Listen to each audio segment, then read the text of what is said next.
अरे चलो चलो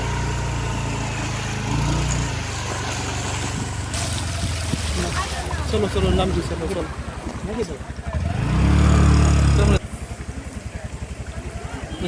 खंगौदना ngarang si laibak thiba haibadu tare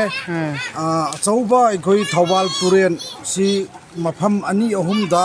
kai thrakpana maram moraga hojik tulian mayai lekai maru oina ekhoi tulian mayai lekai amasung tulian gi khun se angak pa mawong da yamna khudong thina ekhoi yam serious oiba mawong da ising sina sogal le हायरिबा मफमसी सरकार की ओइबा सरकार की authority ना अथुब मतमदा लाकपीरगा सोइबा खोलिबा सिगी यंगसनबिरगा होजिक अखोइगी समनाइबदा yum पुरा थुंबा याउरी आइगी मक होजिक मनिंगी सरुक लोइन थुंग्रे अदैसी आइगी युमनी आइगी युमसी ngaraangdagi ising si chensalakpadagi farm से मनिंग दलाइबा फार्म से लोइना हुजिक ना पा लाख अनि होंगी था थबनी हारिबा फार्म से इसिंग थुमजल दना मरम मरगा लोइना पाथोखरे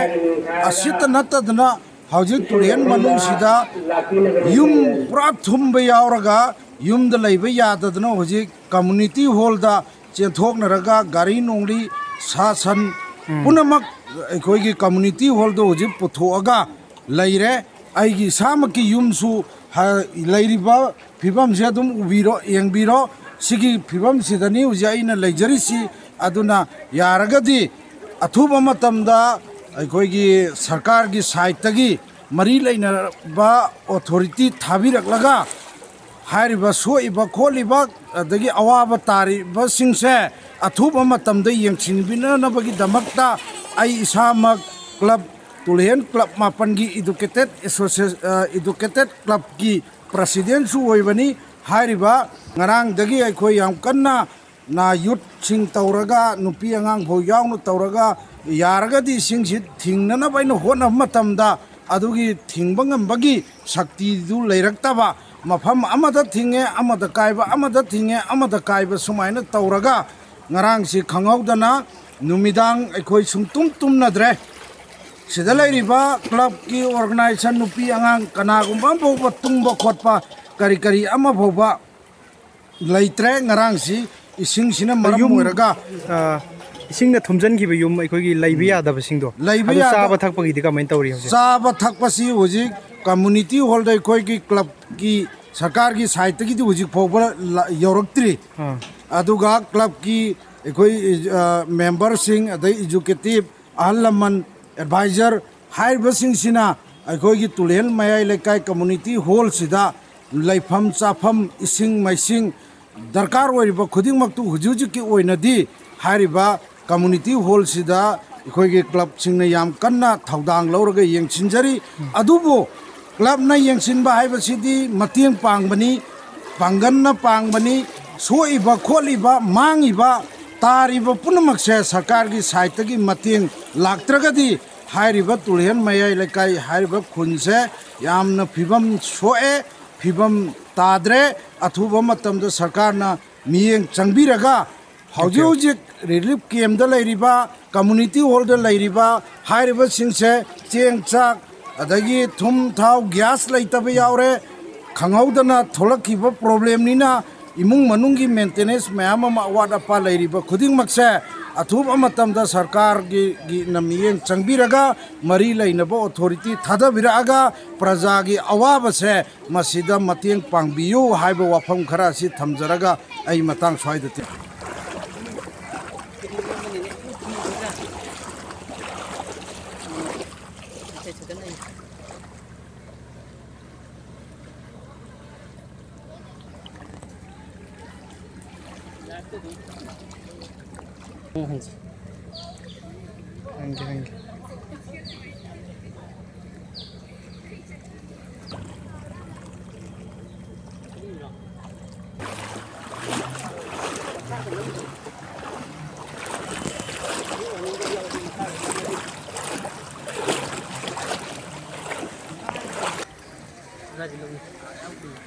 Ra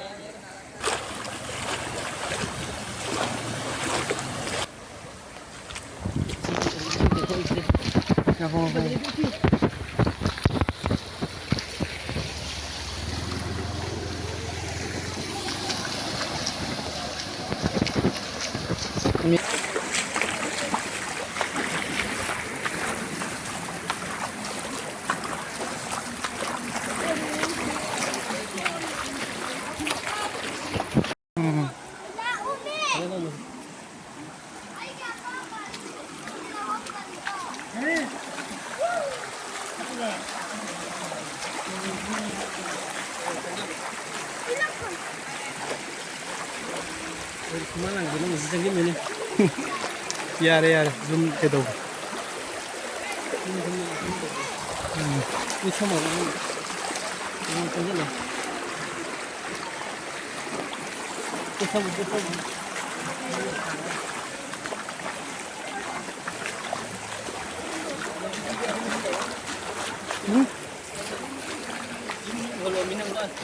ui ya mi nang ba ai zoom tau ri su dro nang ba mi thok ko to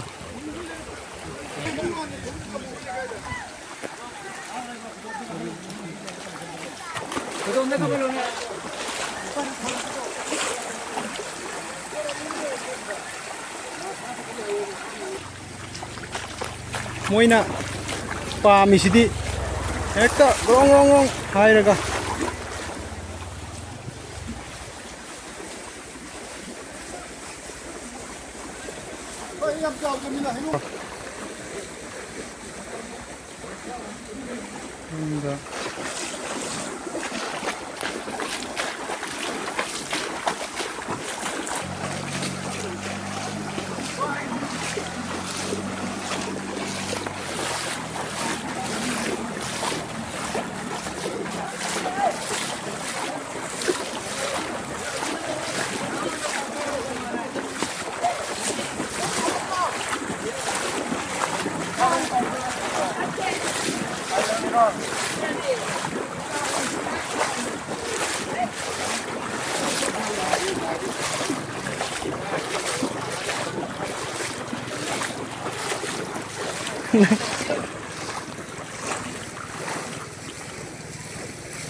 Aduh, hai jiu, hai jiu.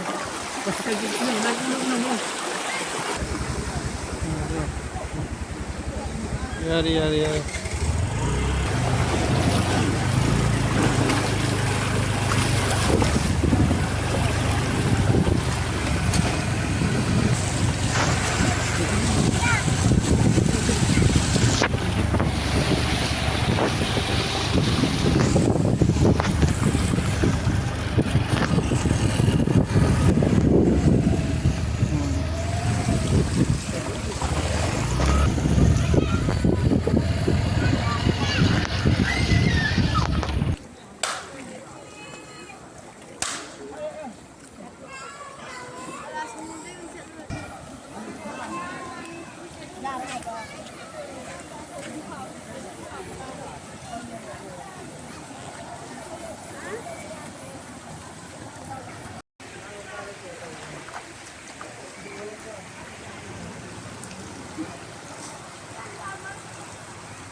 Giống gì?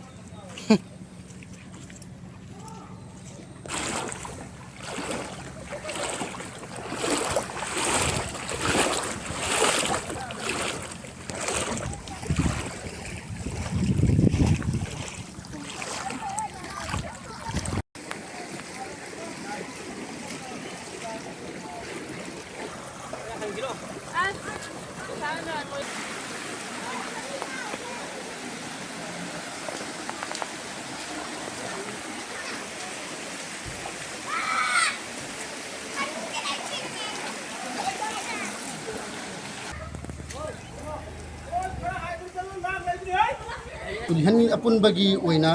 सेंना हरकान the इसिंग इचाउ सि ngarang dagi hona nimbung nimbung turian di am wang na lae adobo ahing phobada khoi kari haini danger level phobagi manung da dum nei mayam si tumna sana dadna khoi club ki chilinau sing amasoi khoi logel body ahlaman yauna sum sena sena raga lakpaduna ngasi nong ngalam dai gi pung ahum makhai gi swai dadi yum da changba hore masi kaigumba leirai ning khaibagumba natraga namthagi bagumba nate hanadagi turel lonam bal si khar nemba jaga singda patho aga chenthorapani adugi hairiba pungpham sidagi horaga akhoi tulhan sida leiriba household lising amaga ising sangi ba jaga sina kai jaga oi sangi basi akhoi tulhan idiga ahan bada koi changai se santidan bazar sidagi haijale ani subagi oina water tulhen water supply leiba solom dagi paisal lakpaduna oina koi sin thungre adu ising hauji ising yum kya muk thumjalaga haidi sangba yadabida lei ising amaga chamri mukki changsi loina thumjan gre masigi manungda tangkhai ama mukti amuka yumda sangba yadaba adagi akoi sakthong phausu taw yadaba ade pochai thaidok na bagumba adagi mi chenthok na bagum tawre hairiba mi chenthok na rakpa amasung mafam rang khangdraba sing dunia koina sida sim mafam sida na relief ki oina koigi lamdam sigi MLA honorable Sri koigi Syam Kumar maki midyang makhada koi tulian me lekar welfare association organize tawduna amadi local gi ahlaman sing well wisher sing yauna relief camp se koi hangjabani hoji koi tungda leibiri basisu sengna affected oiraba upai leitraba adugi imung manung amadi mioi singa tani hoji koi tungda leijari adu sida relief si hang basi ngasi pung kya adai dagi hang bi relief si koi pung nipan adudagi thorang tawre adagi mathang sum kari haini sem saba se koi line si phauna jarga pung nipan mapan adudagi koi mayam da announce tawre sumaina hauji ising je handari bra natraga hengalak padu ising se koi handabadi handadri adubu hengalak pasu tinga saigi ahan ba paidagi aroi boini hengalambagi thak adu da lairi husi phoji usi handabe lode imai tongi adagi turen imai handri